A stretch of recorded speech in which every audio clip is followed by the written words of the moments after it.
moi j'écris depuis la fac, mais après publié depuis 2007. Voilà, donc après, il y a eu à peu près une cadence, grosso modo, maintenant c'est à peu près un par an. Voilà. Qu'est-ce qui nous motive? Bon, en l'occurrence, pour nous, c'est du plaisir, hein, parce que c'est pas à but lucratif, bien entendu.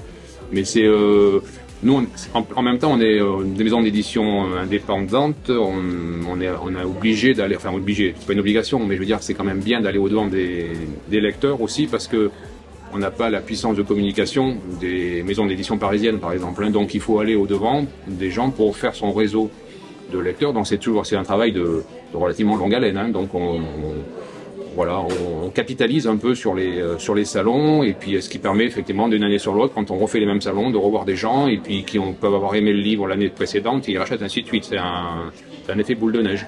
Mais voilà, les questions qu'ils nous posent, c'est ça, c'est souvent à titre perso, je suis pharmacien, donc effectivement les gens ont un peu de mal à comprendre pourquoi un pharmacien peut écrire du polar ou du contemporain.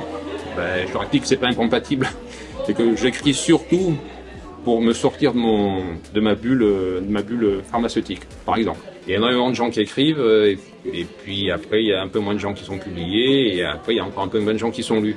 Mais c'est une désescalade, mais en même temps moi c'est le moment on va dire le plus gratifiant, c'est quand l'éditeur vous dit ben voilà, c'est bon, on va sortir l'année prochaine, voilà. Donc ça, c'est vrai que c'est un moment toujours un peu jouissif.